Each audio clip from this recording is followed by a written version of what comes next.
Hey guys, what is up, MegaNerd Squad here, and today we'll be reviewing Hobbs and Shaw. So this movie is a Fast and Furious spin-off. If you guys love the Fast and Furious movie, I know you guys will love this one.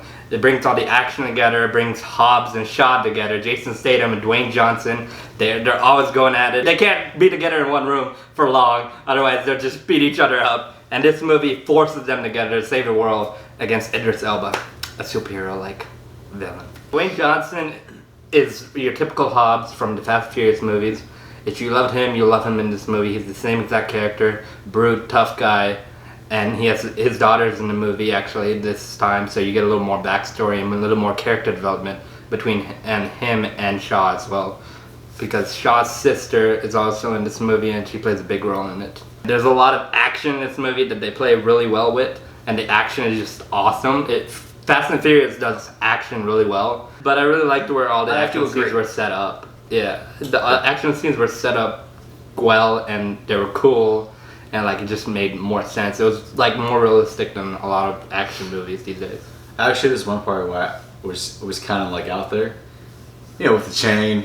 And like he was on to the chain. Yeah, that part was kind of like. Hold on, did you say this one part was kind of out there? There's definitely more than a handful of scenes where it's just a little bit unbelievable. You know, but that's the Fast and Furious. That's the Fast and the Furious. No, it works. Actually, for it. Actually, some parts are believable. You know, because like the. There is a lot of. There's definitely a lot of believable. No, I mean like main villain. You know, like, he's kind of like a starburst. There's something like he can do this kind of stunts and whatnot. You know, for like, Hobbs.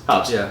But for him, like, you know, a human being holding a chain that's holding down a freaking helicopter and while holding onto a truck moving. Yeah. I mean, that part was kind of realistic. Yeah. Well, I mean that part, and then the cars at the end of the movie. Then the third act, there's this big showdown, and these cars just keep attaching to each other like it was planned, and it's attaching by these hooks that for some reason are hooking perfectly on 3 separate occasions, I think it was, maybe 4, to where the 4 of them are stuck. There's a helicopter and then 4 vehicles, and they're trying to pull it down. That part was a little bit too much. There's definitely parts in it that are just a little over the top on the action. I thought that was really cool though when they were working together to bring the helicopter down. I don't know what it is, but during that chase, it was all sunny. Then when it got down, you know, during that fall, it was like all cloudy and rainy. Dark. Yeah. And I was like, what? Yeah, I guess it was just that area, I guess. I think it was because it was already enclosed more in the rock face or whatever, and then it had started to storm for the dramatic. I just thought it was just kind of like rain out of nowhere. I'm like, what? Things I definitely liked about the movie were, it's an action movie, yes, and we get all the action in it. It had a lot of humor in it, especially between The Rock and Jason Statham. Their like back and forth on how they don't want to work with each other was like hysterical, like throughout the movie. They had Ryan Reynolds come in. They had Kevin Hart come in. There's some very surprising cameos that you don't see coming. And it was funny pretty much throughout the duration of it. Yeah. And they had the action throughout the duration of it. Mm-hmm. And there was even like a little bit of like love connections in there, like subtle tones of that. Yeah. But I think the part I liked the most about it was like, I think the main focus on it, of the story is family.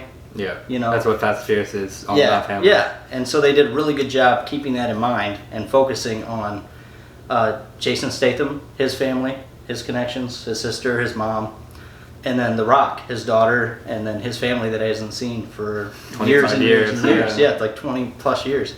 In the end, when they beat Idris Elba, the cyborg. What did they say? It was, you can have all the technology in the world, world, but you'll never have heart like we do. You know? Yeah. And that was, I got like chills on that. The Dwayne Johnson and the Jason Statham, Hobbs and Shaw's relationship, they actually do it very well to where they like each other now at the end of the movie. But at the beginning, you could tell there's so many jokes in it because they despise each other. And if you saw Fast and Furious 8 at the beginning, like they're fighting in the prison and they're just going at it. Their arc has been really awesome, you know, and then especially like Statham, like going from bad to like this good guy, but he's still a hard ass. I mean, he's the same pretty much in all of his movies. He's that badass, but it was definitely awesome to see that in this movie. There's one part in the movie where Jason Statham says, "I made some mistakes in my past," and he's referencing Hans because he killed Hans. At the end of Tokyo Drift, it's revealed that Jason Statham killed Hans. and they just referenced that to give a little bit of justice for Hans. And even The Rock's had a moment with his daughter at the breakfast place at the beginning of the movie when she's asking about his brother, and he's like, sometimes you do things in life, sometimes just bad things happen in life, and you gotta pick yourself up and keep going. Like, things like that, I think, were really what I appreciated most about the movie. That's what I care about most about a movie: the story, the characters, and what message are they trying to send us? Like with this movie, this 2 hours that they have. And it was really upbeat and positive, glass half full kind of thing, and I appreciate that. The Fast and Furious franchise is mainly about family and how they work together, and at the end of the day, family keeps them together no matter what happens. And they just take that from Fast and Furious because it's a spin-off, but they just keep it centered, and they know it's a Fast and Furious spin-off, and they have to keep family centered. Otherwise, it would have gone all over the place. But just because they maintained it, it turned out to be a very, very good movie. And all the action scenes, all the acting, pretty good. And like, there were just really good chemistry between Dwayne Johnson and Jason Statham. This movie was amazing, and any Fast and Furious fan will love it. Talk about the drama, family, and Fast and Furious lovers will love everything that this movie has. And I'm gonna give it an 8.5 out of 10 because I really enjoyed this movie, and I love the Fast and Furious franchise, and can't wait for Fast and Furious 9 next year in April. I really liked the movie. I liked the message they were sending. The acting was good. I loved the comedy aspect. This movie's an 8 out of 10 for me. Yeah, I get an 8 out of 10 too as well. I've been watching horror movies for a while now, so seeing like an action movie, kind of flip things around. And also, like, I'm not the type of guy who who would sit down and watch like a action movie all the way through, just because sometimes like all you have is just the action, and there's like no like character development. There's no like storyline whatsoever. But I think this movie actually like incorporate kind of like the storyline with it too as well as like character development too. You get to see kind of like the two protagonists at their most like vulnerable, especially with The Rock, with his daughter, with his family's problems. With Shaw too, like with him like worrying about his sister, about his family too. Yeah, because then it just kind of shows that they're not just like hard asses out there. They actually have like a soft spot, and they actually are vulnerable. They're like us. They're like people. Yeah.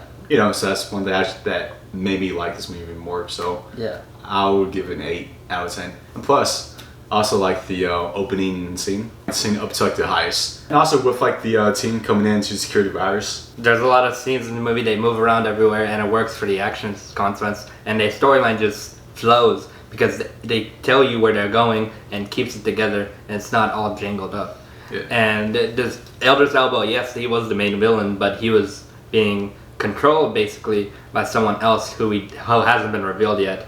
And I thought they would have revealed that at the end of the post-credit scene, but they didn't. So I'm thinking they're going to reveal it during Fast and Furious 9, so look out for that. Yeah, I was wondering, like, I wanted to have like that little, like that hook at the end. It's like, oh, it was this person all along. Yeah. It's going to be a reunion of the ages or something like that. So I was like, what? Okay. Yeah. Who are you? I hope it's not just somebody that is a new character introduced that we get a bunch of backstory on. I hope it's actually somebody from a previous movie that we've seen. Like, that's what I was hoping for. Thank you guys so much for watching this video. If you guys enjoyed, leave a comment, like, and subscribe if you're new to the channel. And we'll see you guys in the next one. MegaNerd Squad, out!